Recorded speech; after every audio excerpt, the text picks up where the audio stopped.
أعوذ بالله من الشيطان الرجيم بسم الله الرحمن الرحيم يا ربي بالمصطفى بلغ مقاصدنا واغفر لنا ما مضى يا واسع الكرم اللهم صل على سيدنا محمد وعلى آل سيدنا محمد. Keluar awak urang geus lain ruh deh, lain awak lain jelema deh. Mayit disebutna bangke, disebutna roh urangna berhadapan jeung Sang Maha Pencipta. Awak urangna dibawa ke kuburan. Henteu saha dibawa ke kuburan. Cenah ieu mah presiden, bawa ke kuburan. Cenah ieu mah menteri, bawa ke kuburan. Kubur. Anakna ge anakna nitah dikubur bae. Cenah ieu mah jenderal, kubur. Cenah ieu mah kapten, kubur. Cenah ieu mah kiai, kubur bae. Oh, anu teh dikubur kabeh. Nu kuari siap dan jenderal, nu kuari siap dan kolonel, nu kuari siap dan lantaran letnan. Hae nyana anak buahna nu nincakannya. Ayeuna di abuya-abuya, di kiai-kiai, di mama-mama, maot muridna nu nincakan kuburanana. Hae ngan teu cangcaya atuh paeh ge ari anu sok ibadah mah lantaran paeh teh didamba-damba paeh teh sebab dek istirahat di jero kubur. Ngeunaheun paeh teh teu salat, teu puasa, teu zakat, geus teu ngaji deui, hirup di jero kubur menikmati hasil ibadah. Ngeunaheun tuh nyahonya mah alhamdulillah daek isukan paeh mah ngaji. Cenah alhamdulillah geus diheula batunya. Penipu ya jemaah. Orenganan aya paranti-paranti nah awak kurang lamun sehat ngeunah dahar asli rarasaanana asli lamun sehat. Ketika orang dibere jeruk amis asli berarti sehat. Ketika orang dibere semur amis ngeunah sehat. Lantaran dibere orang anggur amis sehat normal lah ngeunah. Ketika dibere gering, ulah gering parah, sari awan bae, bere jeruk. Mulai guys. Aduh. Bere sambel, dia ngabunuh aing. Tuh, ieu bae nyeri huntu ieu, geus nyeri huntu geus sabulan teh cager-cager. Masa sih aya nyeri huntu sabulan? Jadi lo kayak di mana ge paling 2 3 selesai. Ieu mah sabulan, encan cager-cager. Ieu teh berarti SMS. Ti malaikat Israil nu sebenarnya mah geus SMS. Tah awak urang ketika sehat ngadahar naon bae ngeunah ternyata horeng ruh ge ketika sehat baca Quran betah, maca zikir betah, puasa shalawat betah, babacaan betah, lamun ruhanina sehat.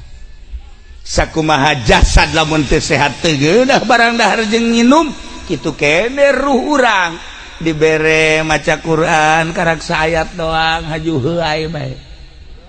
A'udzubillahi minasyaitonir rajim. Bismillahirrahmanirrahim. Yasin. Wal Qur'anil hakim innaka laminal mursalin.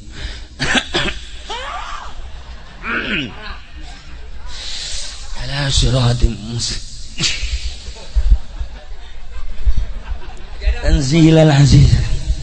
Shadaqallahul azim. Barang dari TV mah aja sajam 2 jam kuat. Berarti ruhna gering. Gering ya ruhna. Teu daekeun barang dahar. Masyaallah, sholawat 4444. Oh, memeh berangkat. Wow. 444 atuh. Masih kene seri 44. Masih kene. Allahumma shalli sholatan kamilatan wa sallim salaman taman ala sayyidina Muhammad alladzi tunjina bihi min jami'il ahwali wal afat wa taqdi lana bihi jami'al wa tutahhirna min wa tarhauna jami'il khairat. Akarang sabalik doang geus galentu. Atuh ieu mah lamun dibere 100 paeh jelema kosna. Ruhani dah berarti gering, ruhani dah gering, masya Allah kari. Lamun waliullah teureun-eureun maca sholawat zikir, teureun-eureun zikir jeung maca sholawat teh lantaran lazat ngeunaheun nikmat, masya Allah. Urang nyaritakeun nikmat urang mah kana kadaharan. Para aulia Allah, para sholihin nikmat mun maca Quran. Ngeunaheun lain cara tadi maca Quran aong-aongan lain, tengah peuting jam 3. Nu tadi ge masalah jang syiar narik-narik supaya orang bisa sekali-sekali sok geura. Supaya orang dia jang ngeunaheun teh soraan ri. Urang mana sih geus kawin teh encan haju nanyakeun kitu bae kan. Atuh sanajan geus kawin aya kakarak hiji mah masalah. Nah ikut cerita jam 3 buka Quran baca sorangan. Tuh, eureun sampai jam 4 terus ke masjid. Seger awak seger, roh seger. Masya Allah. Cuman cerita doang kan urang mah kos gitu. Paksakeun coba kepeting coba ngajajal. 3 hudang langsung maca Quran. Quran emang aya hurupan eueus ieu. Geus langsung kieu ngagebleng. Ngagebleng Quran ganti. Lain Quran ganti mata tojos.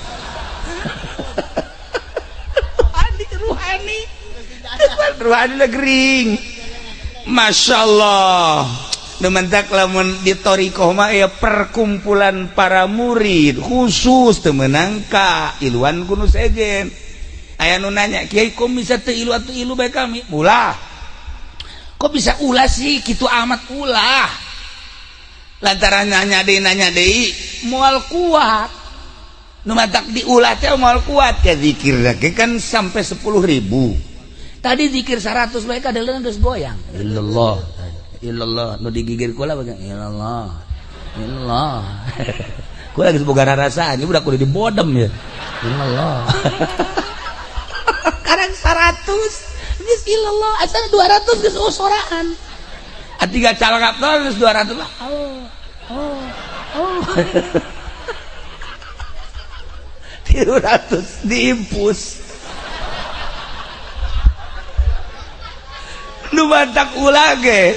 Sok aya jelema hayang milu ulah di perkumpulan-perkumpulan khusus teu meunang milu lain diulah nanaon boal kuat sebabna ruhanina gering kene. Nah, ibu lamun teh mah ieu awak gering ka dokter, ruhani gering teu pernah ka dokter. Wayana nu teu kuat maca Quran, embung maca Quran, teu kuat zikir, embung zikir, teu kuat maca salat, embung maca salat. Berarti ruhna gering. Bawa ka husada insani suka. Bawa. Waalaikumsalam. Dari mana nih? Ranca Bangu. Siapa nama? Saya Sarwiti.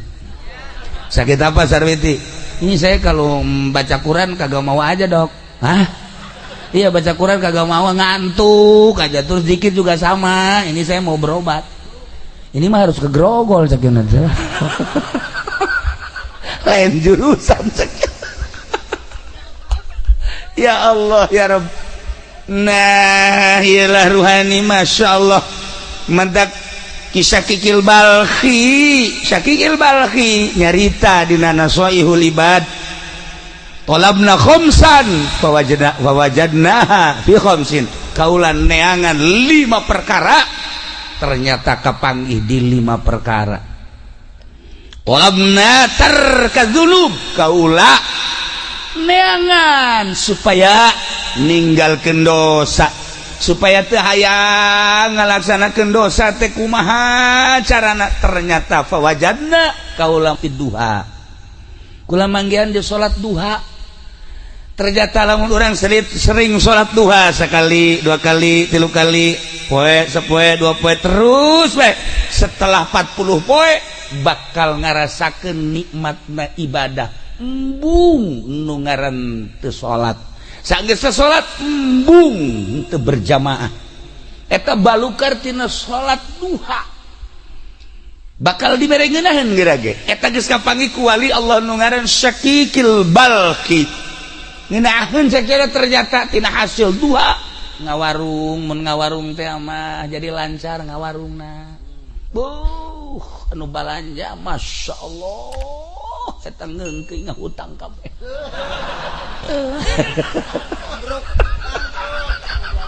Henteu sia waktu inget ka bangkrut bae sih. Henteu lamun tani masyaallah subur tanina. Ieu berkat salat duha eta nu kos karatu nama geus biasa tapi nu istimewana bakal dibere tarkadzunub embung urang ngalaksanakeun dosa.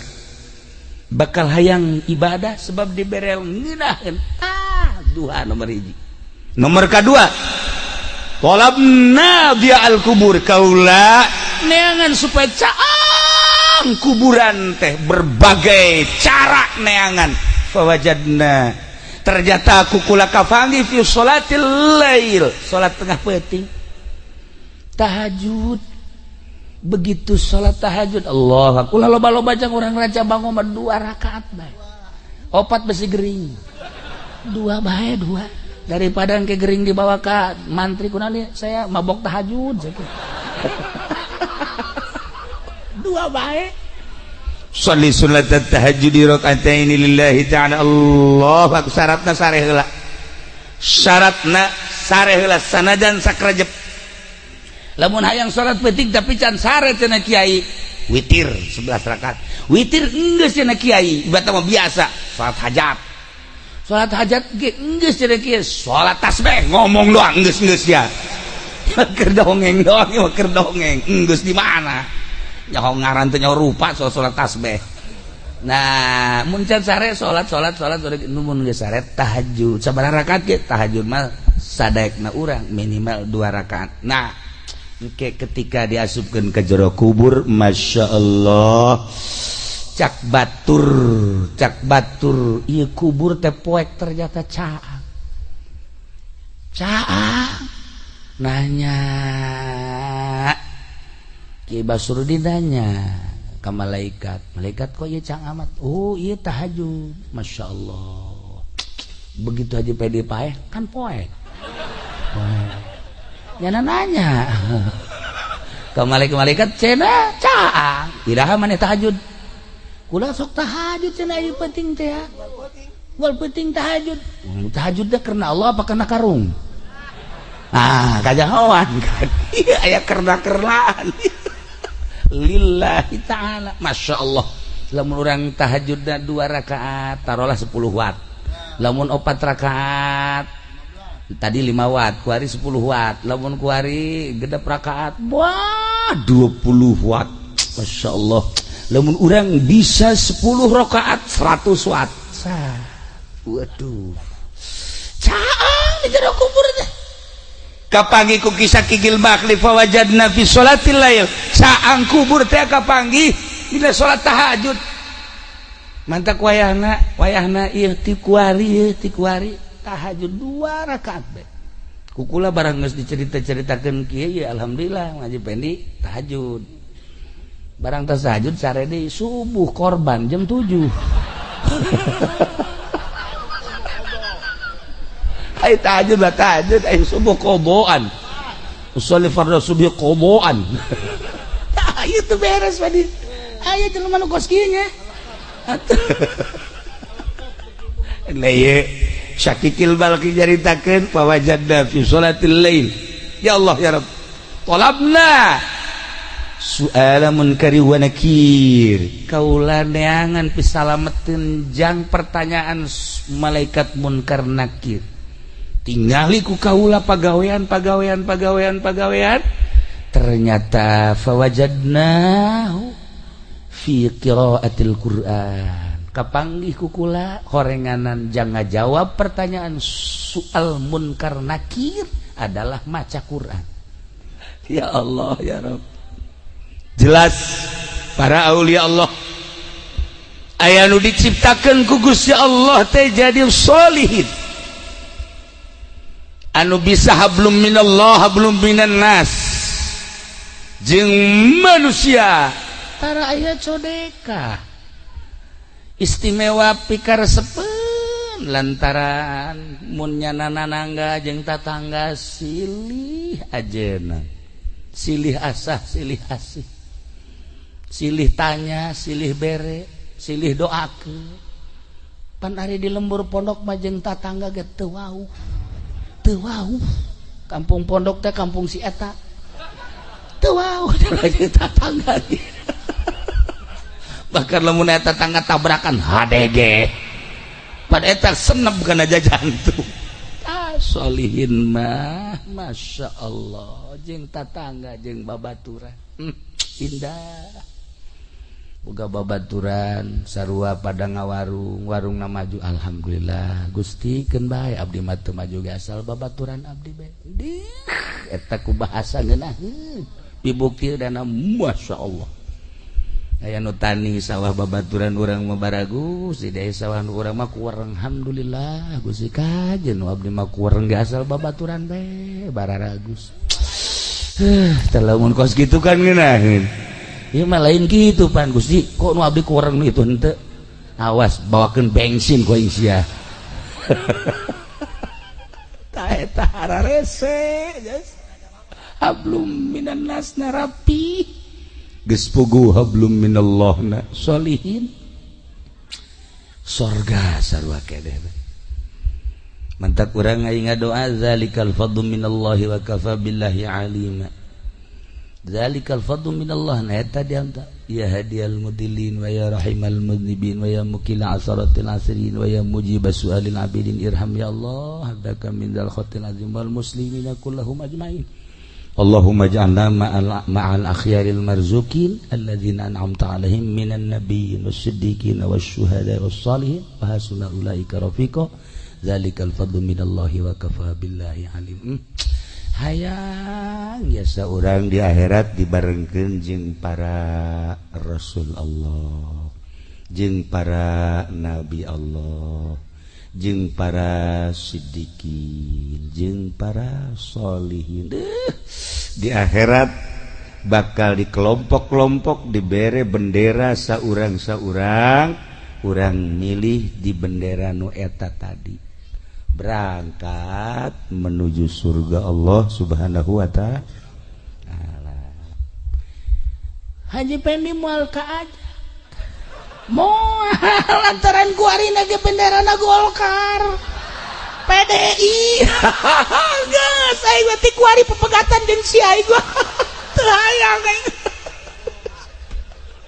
aduh rusak hiji jeung nu kos kararitu mah aing mah benderana geus teu kudu make bendera kitu aing mah benderana Al-Qur'anul Karim mulai bendera-bendera kos katewa palalaur aya nu wasiat sagala abah mamon paeh bendera PDI kuburkeun ka jero goblok teh urang pondok tolong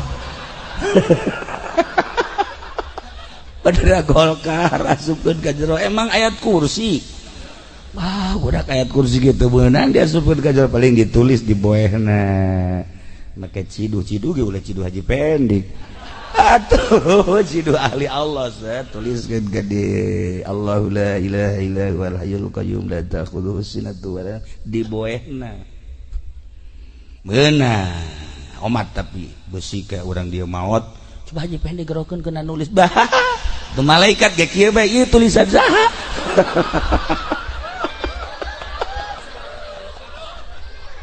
ya Karim ya Allah teh ieu mah keur carita urang lamun teh mah ditanya Aisyah awak asup ka kelompok nu mana ja Rasul mah geus moal eueuh nabi kitu keneh jang geus ditungtungan ku Kangjeng Nabi urang para syuhada ceritana baheula mah istimewa terus para aulia-aulia Allah ai maneh kelompok mana ya awak engke di akhirat bakal na asupna ka kelompok mana nu tadi makan geus jelas sama boga nilai tersendiri di akhirat jelas geus moal bireut deui ketika urang di kelompok nu eta ayana di kelompok kredit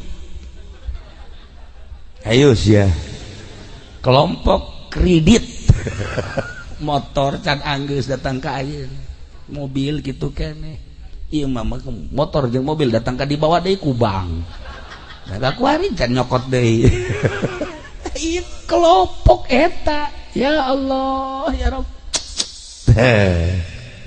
sia dek kade urang ieu kukumpulan di dieu teh lain diondang ku keluarga lain diondang ku kula lain diondang ku kori lain diondang ku tokoh dieu diondang ku Haji Sukari cik almarhum Haji Sukari wahai urang kampung Rancabango ye Abah Haji geus paeh maot besi sopan teuing urang dieu mah paeh bae beda kan ai maot maka jelema ai paeh maka kebo ya urang dieu mah anggap kebo lah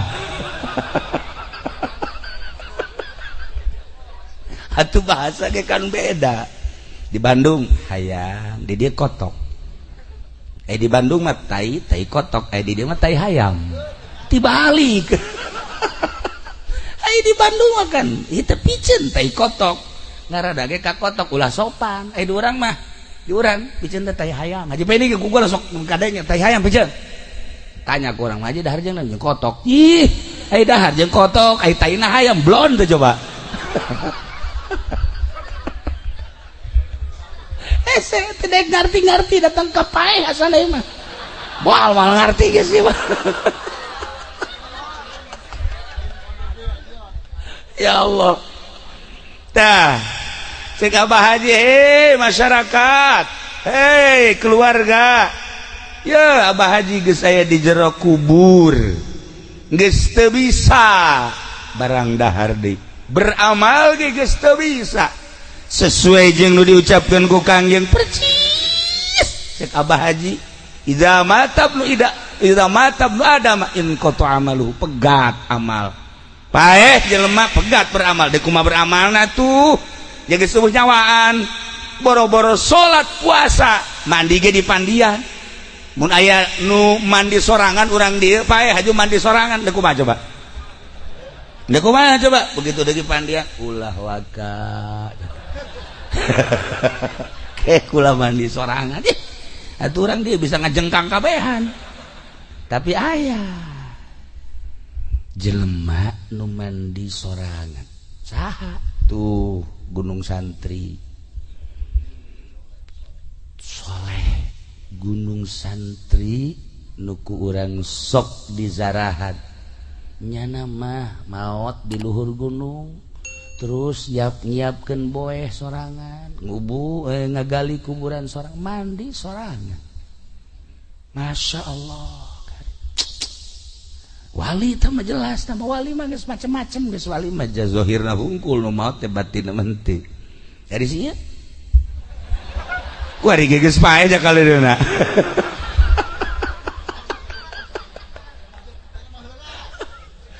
lamun Tuan Syekh Abdul Qadir ketika muriangna nu luar biasa kritis geuringna bahasa kritis teh urang dieu mah naon parah urang dieu teh nyaon kritis kan atuh kula mah sok aya bahasa-bahasa kitu sok inget digondongin Gus Dur teh aya urang Madura kiai kabeneran ngundang Gus Dur jeung pondok anyar alhamdulillah Gus sekarang pondok saya udah rapi waduh di atasnya juga udah pasang internet ceknya teh maksudnya internet meren udah pasang internet ceknya bagus yes sekali deh diundang deh eta teh nya masang internet bener masang internet ngomongnya salah deh alhamdulillah sekarang internet udah dipasang ceknya cek Gus Dur tibalik balulus sama jenis tadi internet jadi internet kuari internet jadi internet atuh ieu ge tuan ngomong teh kos itu mana cekna handphone head nya nama headphone teh nyahoon bahasa Inggris kan kuduna mah hand nya headphone nya nama waduh tah mah headlier kadinya saya jeung jelema bodoh mah tapi kula resep ngahiji jeung nu bodoh teh resep asa pinter aing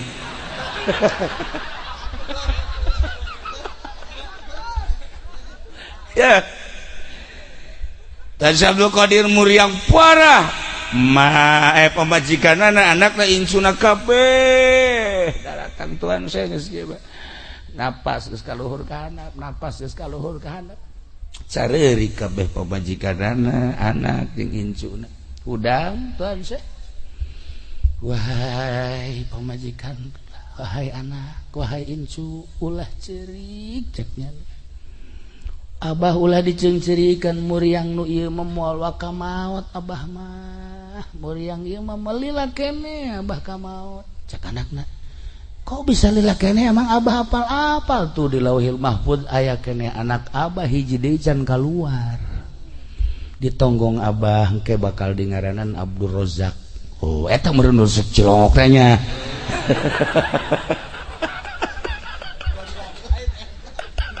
lain teu merojak mana tuh apalin walimah bahwa manehana nencan waka maot apalin Masya Allah Karim namun kemari kula di Jogja dongeng aya seseorang nu ngaran Muhtadi jelemana biasa bae tani jelemana kadang-kadang atuh ngaran marhaba biasa terjadi nomor hiji make anak tilok make jas cara sia tilok biasa paling sampli teu hebat lah secara pandangan kasat mata teu hebat begitu tatanggana aya nu maot daratang jelema ngalayat kabeh kadinya termasuk nyana begitu nyana ningali seuri nyana mun ceuk bahasa Sunda mah can maot nyana mah atuh cek keluarga can maot kumaha aja geus teueuh nyawaan sekali deui encan can maot sarkelan ku jelema dipencetan dampal sukuna bahkan mun di Rancabang mah sok digegel ya geus eueuh geus maot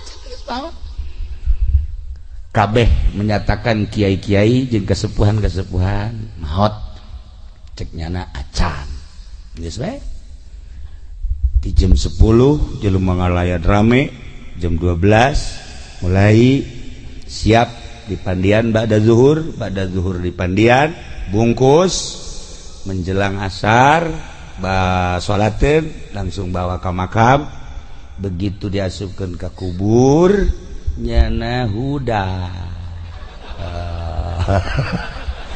kula di mana cenah ieu nu nguburna modal nu kararieu atuh ngajengkang di dinya hampir nu maot hirup deui nyana paeh hampir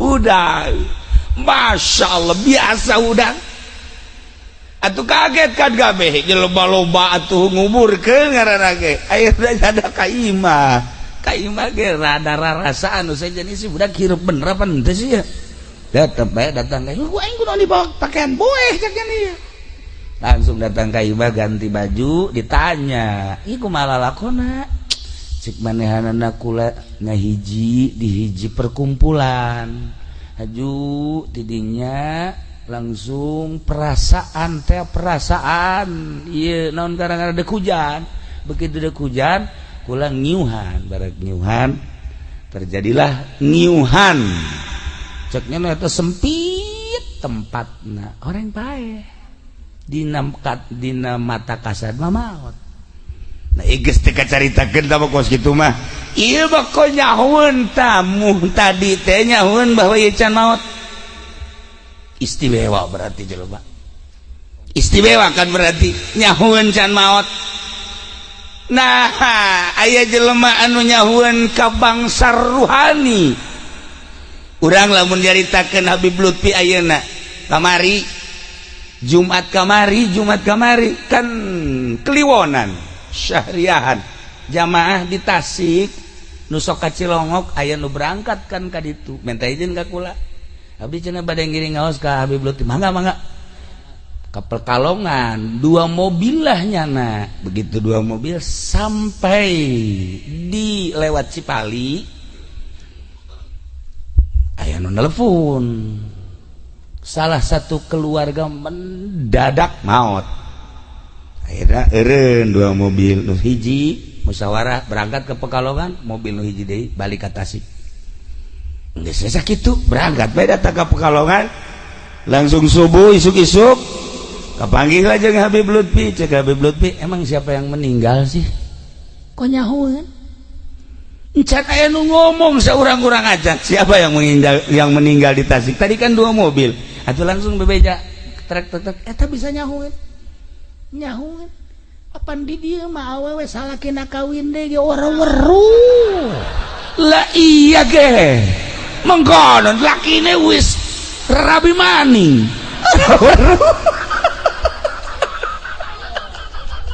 tertanda ruhani urang jauh deres tah mah salaki teu kajauhan ku pamajikan main serong salaki teh nyaho lain di Ranca Bango mah geus biasa tah mah ieu mah di luar nah iya bisa tejauh gitu ruhani ya Allah ya Rabb lamun kula zaman ngaji ka Abuya Cidahu malam Salasa peuting ngosok maca Yasin ieu keur carita ya mah keur carita kahebatan Abuya lain kula sok maca Yasin ke tabarok ke waqiah lah sabisa-bisa bae ja Quran teu talar nu katalar bae nya aya juz amma mah beureun baheula mah talar ku ari mah lam yakunil poho tuh kan coba 5 juta ya lam yakunil aya sia mogok bayar sia kaing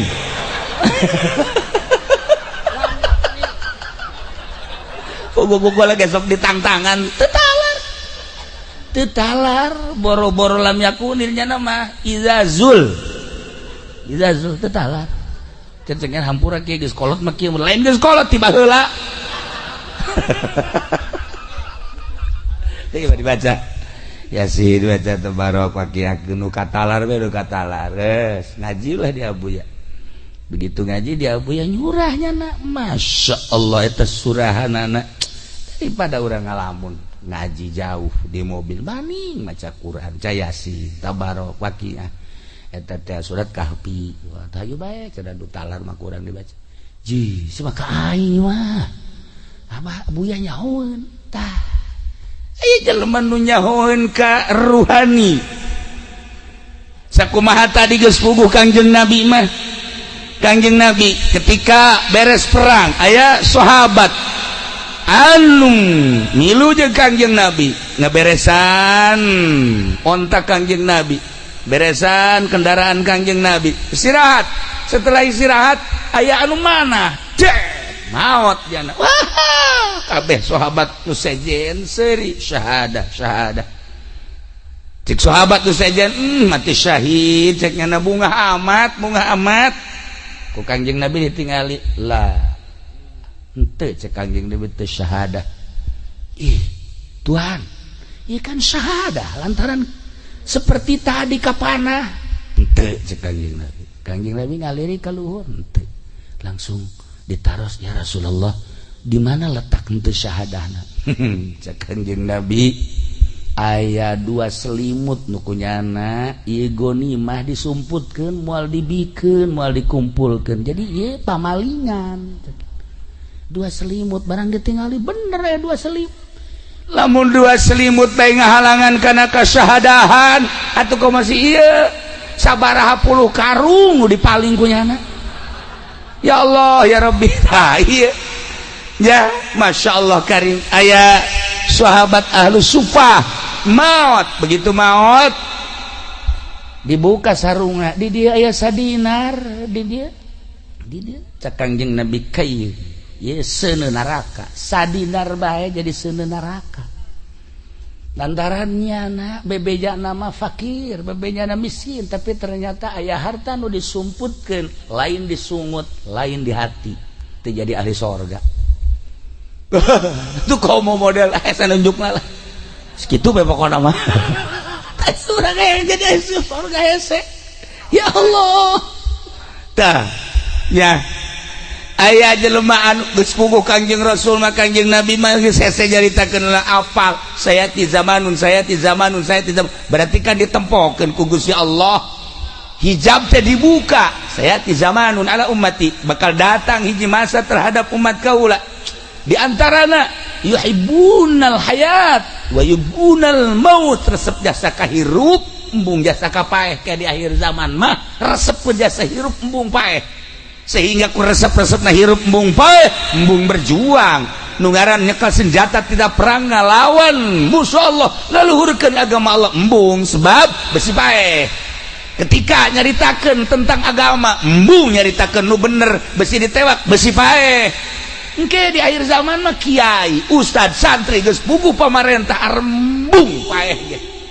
paeh teh embung lantaran ieu kangeunahan hirup di alam dunia teh resep kana dunia embung kana paeh Kangjeng Nabi nyaritakeun sayati zamanun ala ummati yuhibbunal hayat wa yuhibbunal maut boro-boro kita perang kita berjuang boro-boro kita masantren hungkul ge ulah aya sakola masantren hungkul embung besi teh hirup embung santri cereknyana teh lain jelema santri mah setengah jelema ulah mondok engke kumaha ka dituna hese dagang hese jadi pejabat hese dan lain-lain sebagainya ku resep-resepna hirup datangkan nu bener dipake ka embung mantak lamun aya urang lanca bango mondok diseungsirikeun ku urang dieu deuk naon sia mondok ih teu budak teu boga wawasan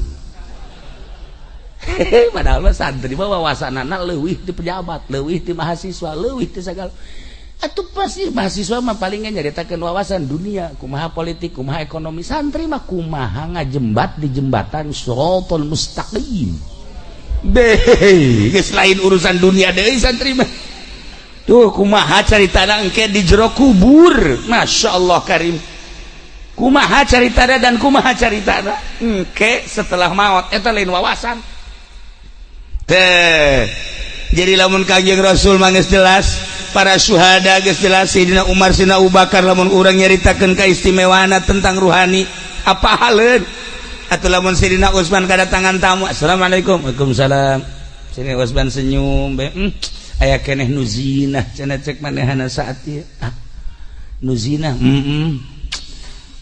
zinah naon ya Tuhan zinah mata eta tamu teh tadi di jalan tas neuleuan awewe aya awewe dideuleu aya awewe dideuleu kan zinah mata ngaranna kaambeun ku Sayyidina Utsman lah kaambeun lamun ieu ngazaman jeung Sayyidina Utsman geus kieu bae normal teu kuat sakeun aya si jelema apa lain sih sakeun jeung monyet teh bauan ieu cek eta ieu bau jelema maksiat kan bau teh nya lamun para aulia Allah urang nyaritakeun Tuhan Abdul Qadir geus jauheun sakumaha tadi muhtadi seorang manusia biasa-biasa apaleun ternyata horeganan diurus ruhani sedengkeun awak urang nu diciptakeun ku Gusti Allah jadi jelema sote aya ruhan ketika ruhna keluar awak urang geus lain ruh deui lain awak lain jelema deui mayit disebutna bangke disebutna roh urangna berhadapan jeung Sang Maha Pencipta awak urangna dibawa ke kuburan henteu saha dibawa ke kuburan cenah ieu mah presiden bawa ke kuburan cenah ieu mah menteri bawa ke kuburan kubur anakna ge anakna nitah di kubur bae cenah ieu mah jenderal kubur cenah ieu mah kapten kubur cenah ieu mah kiai kubur bae cenah ieu mah haji pengen dibalangkeun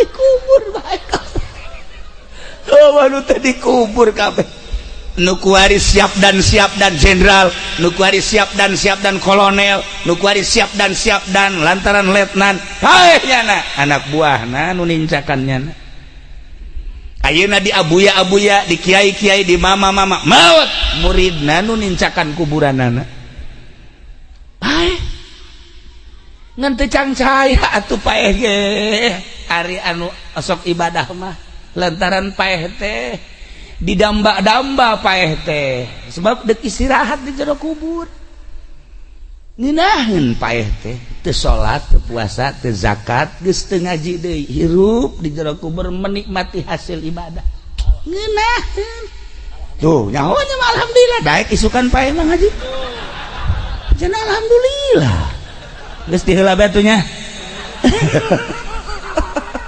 penipu ya jemaah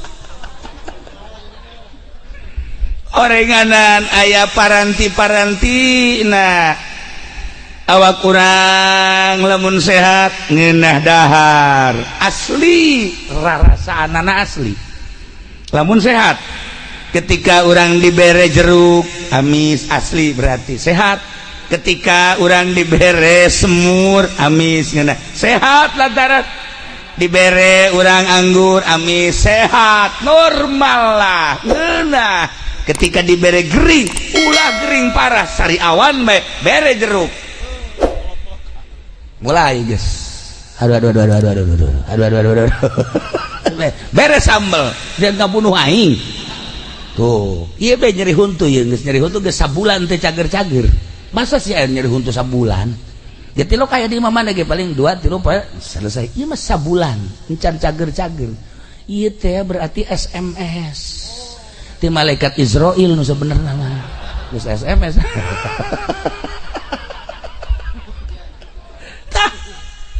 awak kurang ketika sehat ngadahar naon bae ngeunah ternyata horeng ruh ge ketika sehat maca Quran betah maca zikir betah puasa shalawat betah babacaan betah lamun ruhanina sehat sakumaha jasad lamun teu sehat teu geunah barang dahar jeung nginum kitu kene ruh urang dibere maca Quran karaksa ayat doang haju heuai bae a'udzubillahi minasyaitonir rajim bismillahirrahmanirrahim yasin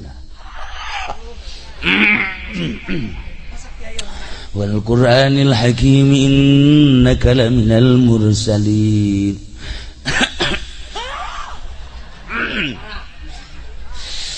ala siratim mustaqim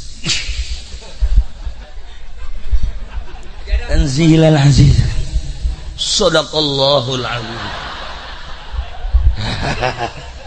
barang dari TV mah aja sajam 2 jam kuat berarti ruhna gering ya ruhna teu daekeun barang dahar Masya Allah sholawat 4444 oh memeh berangkat 444 atuh masih kene seuri 44 masih kene Allahumma shalli salatan kamilatan wa sallim salaman taman ala sayyidina Muhammad alladhi tunjina bihi min jami'il ahwali wal afat wa taqdi lana bihi jami'al wa tutahhirna wa tarfa'una jami'il khairat akarang sabalik doang geus galentuk atuh ieu mah lamun dibere 100 paeh jeung makosna ruhani lah berarti gering ruhani na gering Masya Allah karim lamun waliullah teu eureun-eureun maca sholawat zikir teu eureun-eureun zikir jeung maca sholawat teh lantaran lazat ngeunaheun nikmat Masya Allah urang nyaritakeun nikmat urang mah kana kadaharan para aulia Allah para sholihin nikmat mun maca Quran ngeunaheun lain cara tadi maca Quran aong-aongan lain tengah peuting jam 3 nu tadi ge masalah jang syiar narik-narik supaya orang bisa sekali-sekali sok geura bae urang dieu oh jang ngeunaheun teh soraan ri urang mana sih geus kawin teh encan haju nanyakeun kitu bae kan atuh sanajan geus kawin aya kakarak hiji mah masalah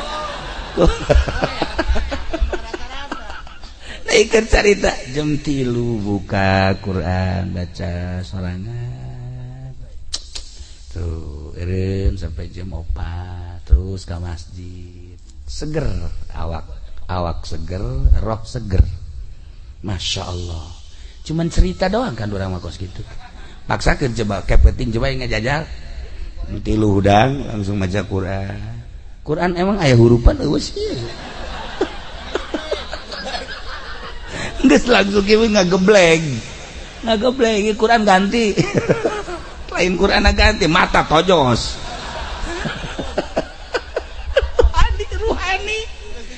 Ruhani gering. Masya Allah. Dementak lamun di torikoh mah ya perkumpulan para murid khusus temenang ka iluan kuno sejen. Aya nu nanya, Kiai kok bisa teu ilu atuh ilu bae kami? Ulah. Kok bisa ulah sih kitu amat ulah? Lantaran nanya deui moal kuat. Nu matak diulah teh moal kuat ya zikir lagi kan sampai 10.000. Tadi zikir 100 bae kadeuleun geus goyang. Illallah nu digigir kula bae illallah. Kula geus boga rarasaan ieu budak kudu dibodem ya. Illallah. Karang 100 geus illallah asal 200 geus usoraan. Atiga calangap tol geus 200 lah. Oh. 300 diimpus. Nu bantak ulah ge sok aya jelema hayang milu ulah di perkumpulan khusus teu meunang milu lain diulah nanaon boal kuat sebabna ruhanina gering keneh. Nah, ibu lamun teh mah ieu awak gering ka dokter, ruhani gering teu pernah ka dokter. Wayana nu teu kuat maca Quran embung maca Quran, teu kuat zikir embung zikir, teu kuat maca salat embung maca salat, berarti ruhna gering. Bawa ka husada insani suka bawa. Waalaikumsalam. Dari mana nih? Ranca Bango. Siapa nama? Saya Sarwiti. Sakit apa Sarwiti? Ini saya kalau baca Quran kagak mau aja dok. Hah? Iya baca Quran kagak mau, ngantuk aja, terus zikir juga sama. Ini saya mau berobat. Ini mah harus ke Grogol cekin aja.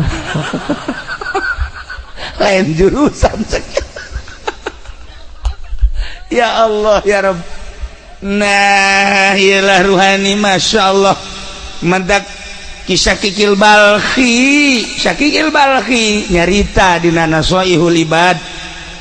Talabna khomsan fawajadnaha fi khomsin. Kaulan neangan 5 perkara, ternyata kapanggih di 5 perkara. Talabna tarkadzunub, kaula neangan supaya ninggalkeun dosa, supaya teu hayang ngalaksanakeun dosa teh kumaha carana, ternyata fawajadna kaula duha. Kula manggihan di salat duha. Ternyata lamun urang sering salat duha sekali, 2 kali, 3 kali, poe, sepoe, 2 poe terus bae. Setelah 40 poe bakal ngarasakeun nikmatna ibadah. Embung nu ngaran teu salat. Sageus salat embung teu berjamaah. Eta balukar tina salat duha. Bakal dimerengeunaheun geura ge. Eta geus kapanggih ku wali Allah nu ngaran Syakikil Balkhi. Ngeunaheun sacara ternyata tina hasil duha ngawarung, mun ngawarung teh mah jadi lancar ngawarungna. Anu balanja Masya Allah eta ngeungkeuy ngahutang kabeh.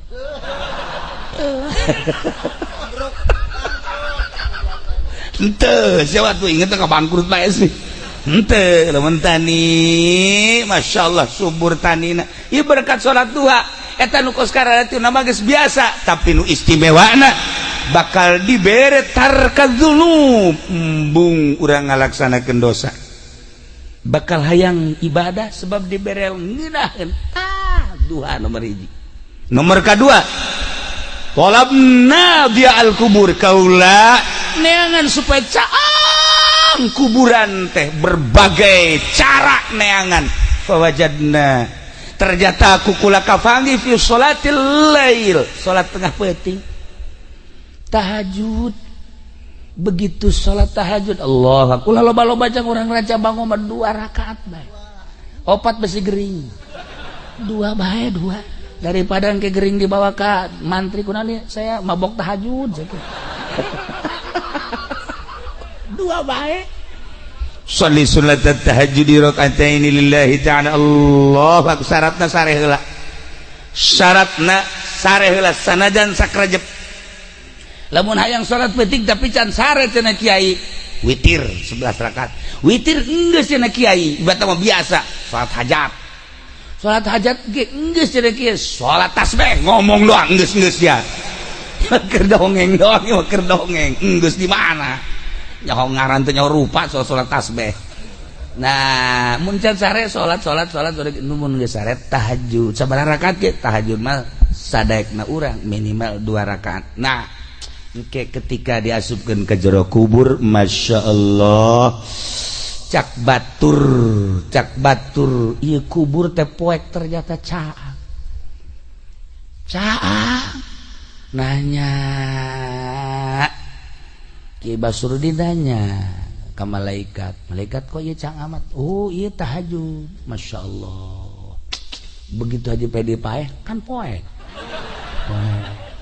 nyana nanya ke malaikat cenah caang iraha maneh tahajud ulah sok tahajud cenah ieu penting teh ya wal penting tahajud tahajud teh karena Allah apa karena karung kajahoan kan aya kerna-kernaan lillahi ta'ala Masya Allah lamun urang tahajudna 2 rakaat tarolah 10 watt lamun 4 rakaat tadi 5 watt kuari 10 watt lamun kuari gedep rakaat wah 20 watt Masya Allah lamun urang bisa 10 rakaat 100 watt waduh caang di jero kubur teh kapanggih ku kisah kigil bakli fawajadna fi sholatil lail caang kubur teh kapanggih dina salat tahajud mantak wayahna ieu ti kuari tahajud 2 rakaat be.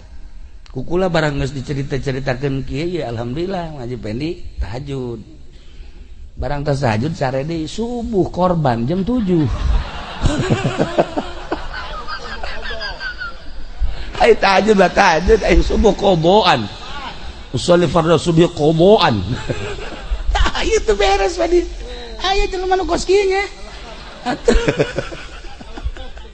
Laye syakikil balki jaritakeun pawajadna fi sholatil lail ya Allah ya Rabb talabna su'ala munkari wa nakir kaula neangan pisalameteun jang pertanyaan malaikat munkar nakir tingali ku kaula pagawean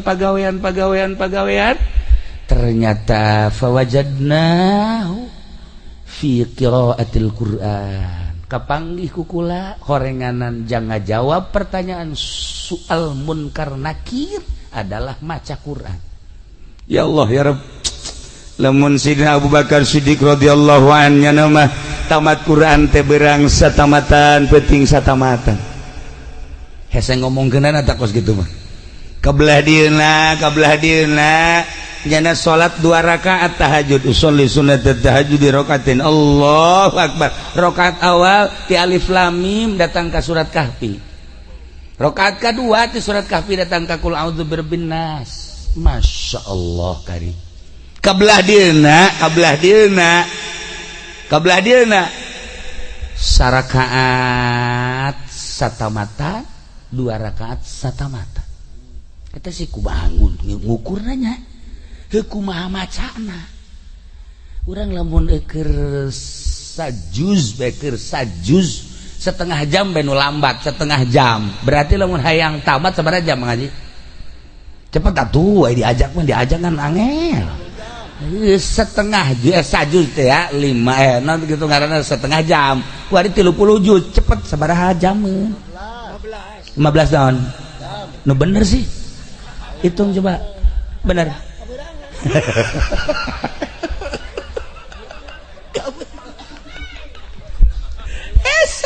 kok iya bisa rakaat saquran 2 rakaat saquran deui alamna nu beda horeganan alam teh karasa ku urang mah alam kieu alam syariat di alam luar syariat mah eueuh ieu eueuh beurang eueuh peuting eueuh jam ngancelok ka alam eta seperti kos gitu aya kene kuari ge nu seperti gitu teh aya kene oh kiamat lamun nu kos gitu anu kos kumaha cenah kiai eta anu lamun hayang ka Mekah Mekahna dideketkeun teu ngalengkah salengkah mantak jangan gilir kita kudu naik mobil.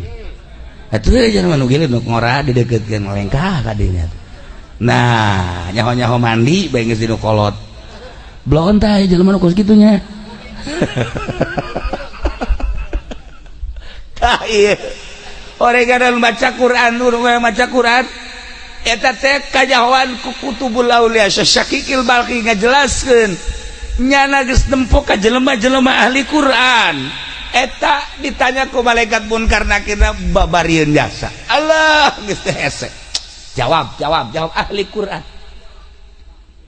Aya jelema talar Quran, setelah talar Quran ustad geus talar Quran kebelah dieuna jadi calo tuur eueuh dagingan ka dieu enclok-enclokan belah dieu eueuh dagingan belah beuteung aya saeutik belah tukang ka dieu eueuh dagingan tah eta hafizul Quran nu poho disiksa tah ulah nyaritakeun jelema nu beleger loba jasa ketika digali kuburanna beleger padahal jelema bodoh ikhlas waktu ibadahna geus lain saeutik ka makos kitu mah loba aya jelema kiai beledegan kiaina wah hebat jasa begitu maot bau mayitna ge lamun urang Abu Yadahlan ketika maot guru abah guru urang sararea nuanieun kan mandian nungguan abah begitu abah datang karak di pandian nu bantak teu wani kunaon seungitna luar biasa Masya Allah seungit aya kiai tilu kiai nu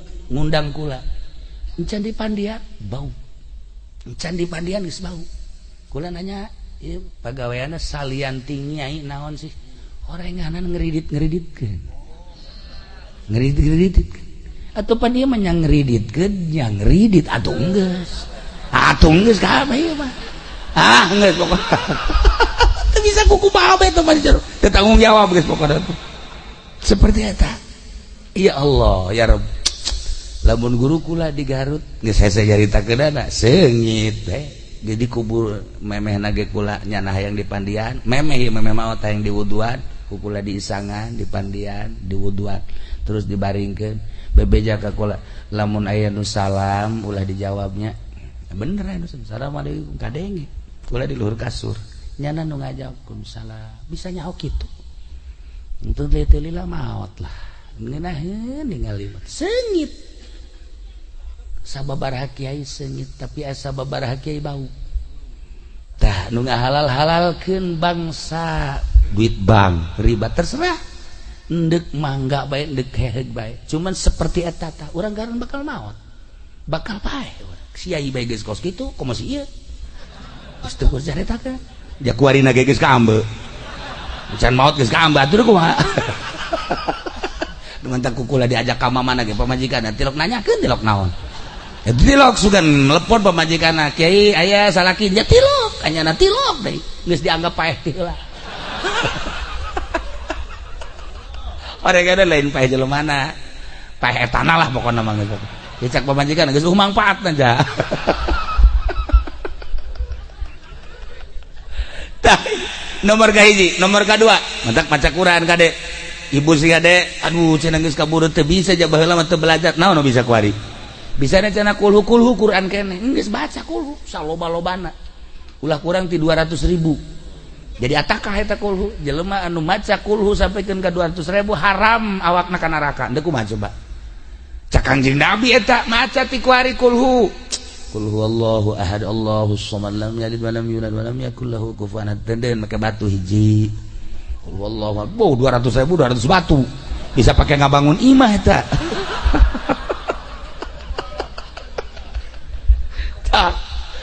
nomor kahiji guys nomor kedua nomor katilu hiji tadi ka naon kitu ngaranna nomor kahiji neangan naon tadi nomor kahiji salat duha neangan tarka dzunub nomor kedua dia al kubur nomor katilu soal munkar nakir maca Quran nomor kaopat talabna ubur sirat kaulan neangan supaya lancar di jembatan Siratal Mustaqim neangan pagawean kaditu ternyata fawajadna fisaum wassadaqah kapanggih di puasa jeung sedekah ya Allah ya Rabbi jelema anu sok puasa di luar Ramadan Senin Kemis komo terus-terusan puasa tapi lillahi ta'ala ulah hayang nanaon aya nu sok puasa tuh aing 40 poe puasa mana golok pantas puasa saya juga golok tah itu lain puasa nu kos kitu puasa karena Allah aya santri 7 penting puasa bae beh bukan lagi cabai rawit beh pohara jasa siek puasa naon sih hebat amat pasang mazan sarwiti aing goblok ceuk sarwiti ditanya nyiduhan ka aing ayo poterkeun ku aing sia tasbih ya Allah atuh lain puasa kos kitu lain ya sarwiti mah teu kudu puasaan ku ari mah bawakeun mobil beat motor dah sia kosok jasa bisa maca beat segala naon beat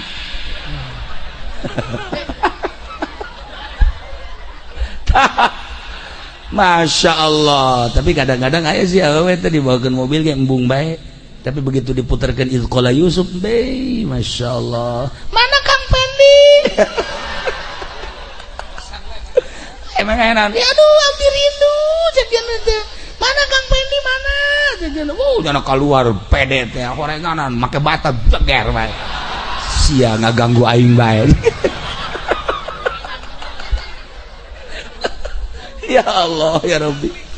Nah iya ngajembat di jembatan Shiratal Mustaqim kabeh urang bakal ngajembat justru ngajembat teh orang ayeuna urang kuari keur aya dina jembatan Shiratal Mustaqim kuari ngajembatna anu kuari sering sodako nu kuari sering puasa eta ngajembat di jembatan Shiratal Mustaqim nah Masya Allah aya anu sakilatan kos kilat datang ke surga aya anu kos manuk plek langsung datang aya anu kos kuda sak datang ke surga aya anu lumpat plek aya anu lempang aya anu ngesot tapi tetep bae datang aya anu kakarake salengka dua leka gejebur iya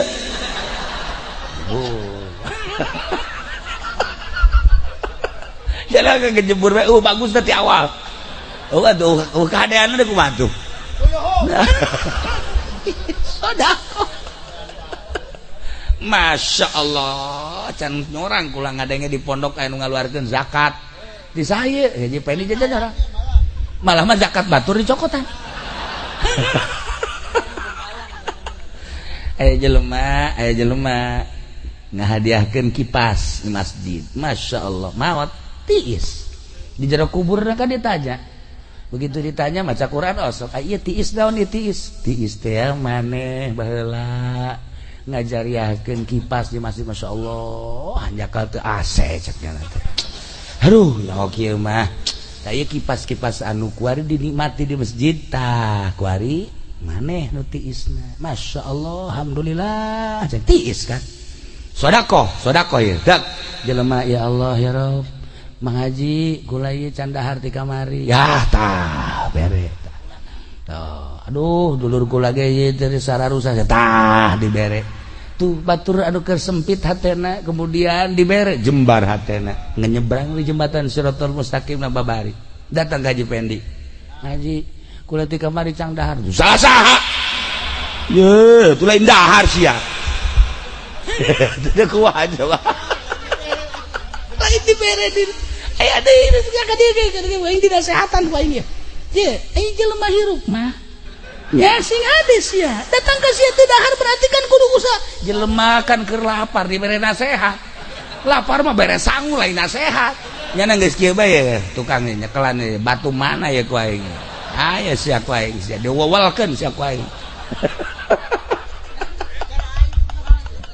Masya Allah ai jelema butuh dahar bere dahar nasehatna jelema butuh ilmu bere ilmu nasehatna jelema hayang kawin bewe awewe nasehatna nah ieu aya jahe kemudian hayang kawin bere lalaki eta ngaranna nasehat siap siap hayang atuh sanu hayang awewe kemudian nyana pamajikan geus ngusir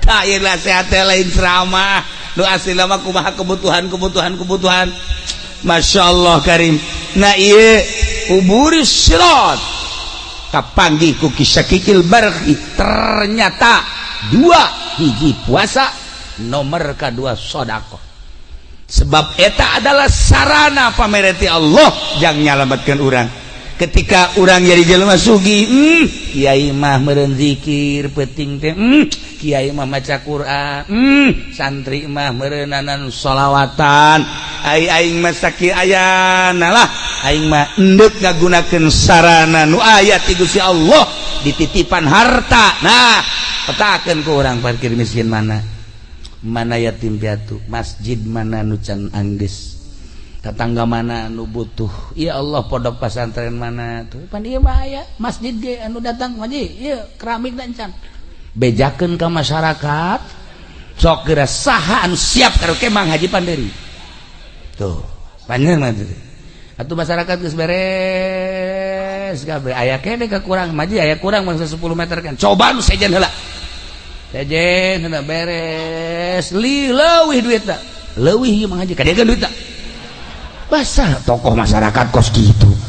Nah lamun tadi jelema mere kipas ai prak di pondok papan kipas leungit barang diteliti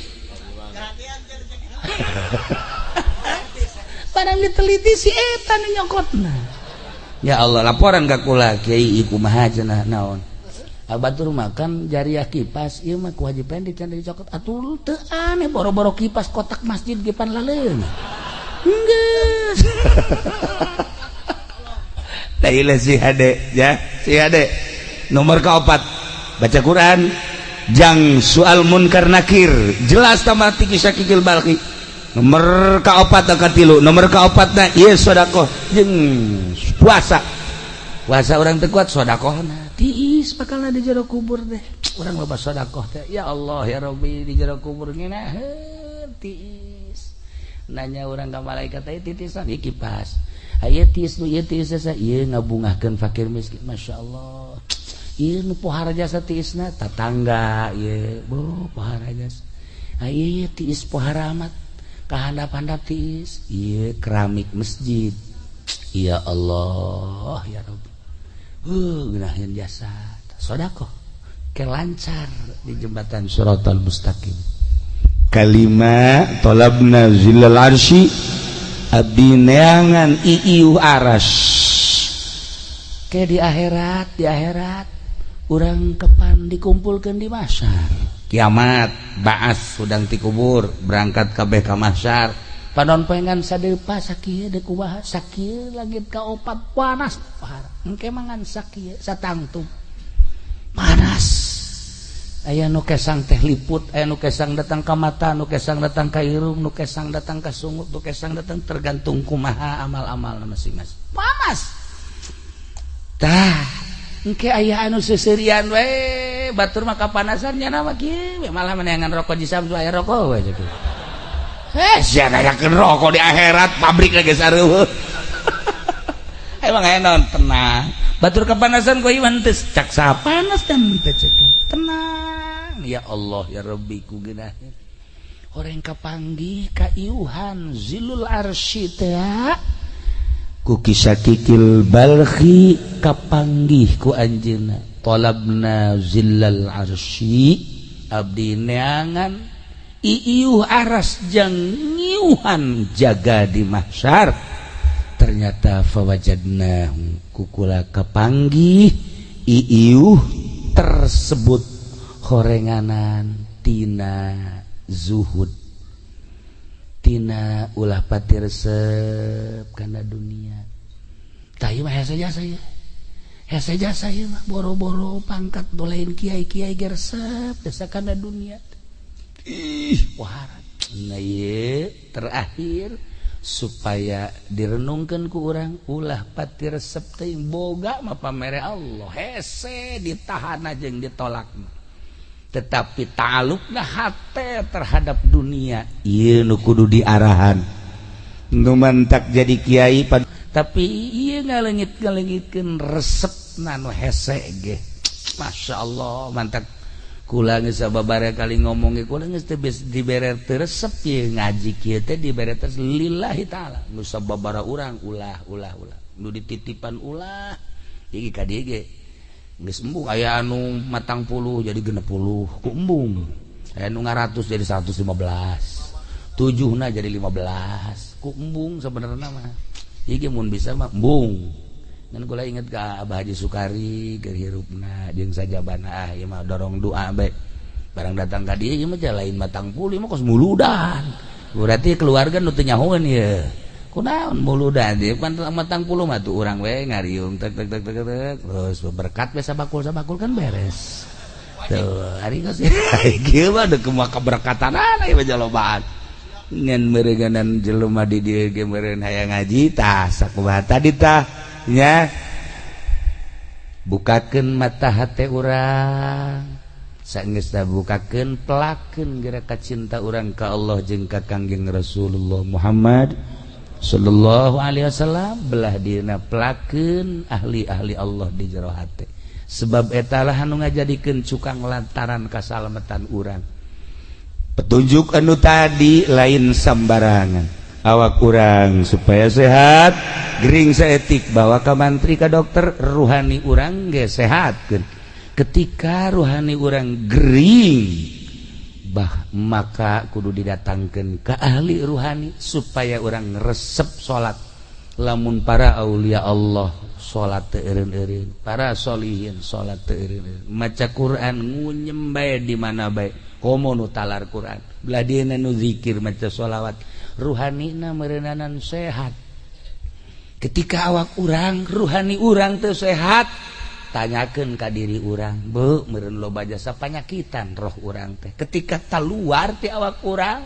khuruj ani ruh maut ngaranna roh urang anu tadina bersih kuari dangkal lantaran loba karesep jeung nuturkeun hawa nafsu berhadapan jeung Gusti Allah na bakal teu ditarima ku Gusti Allah iyalah anu bahan jadi renungan geus ulah ngarenungkeun saha anu bakal jadi presiden ulah ngarenungkeun saha anu bakal jadi menteri ulah ngarenungkeun saha anu bakal jadi gubernur ulah ngarenungkeun saha anu bakal jadi bupati ulah ngarenungkeun kumaha dan kumaha urusan batur renungkeun diri urang ketika orang maut bisa tah henteu ngajawab pertanyaan munkar nakir ketika orang maut sempit apa lega sih kuburan orang ketika orang maut nu datang malaikat amal kasep apa goreng sih engke berhadapan jeung urang ketika orang maut di jero kubur nu aya nu dibikeun ka urang naimul qabri apa azabul qabri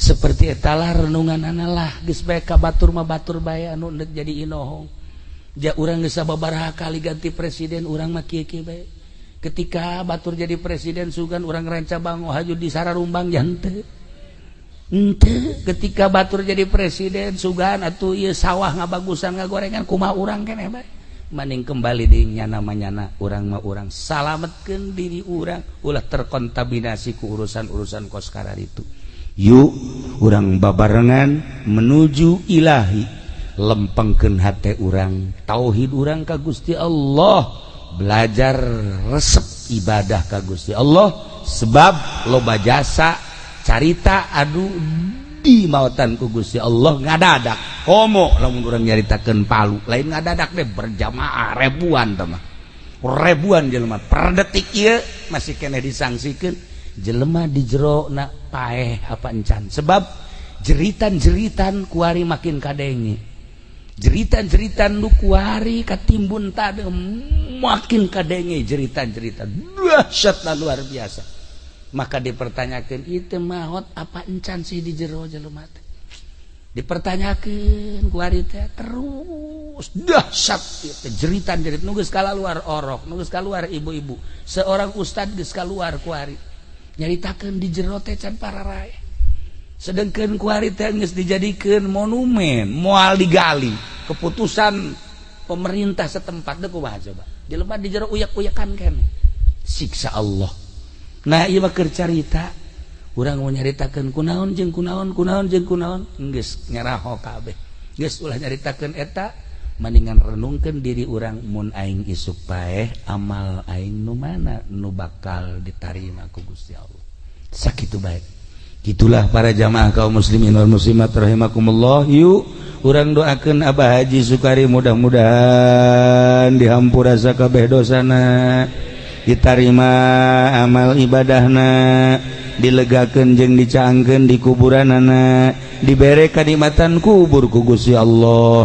Dulur urang, bapak urang, emak urang, kumna ahli-ahli di dieu khususna umumna nu haladir di dieu, bapak urang, dulur urang nu geus marot, mudah-mudahan dihampura sakabeh dosana, dicaangkeun di kuburanana, dilegakeun di kuburanana, dibere kanikmatan kubur ku Gusti Allah Subhanahu wa taala. Urang nu can maot mudah-mudahan husnul khotimah. Mawa kalimatun thayyibah la ilaha illallah Muhammadur Rasulullah. Itu bae.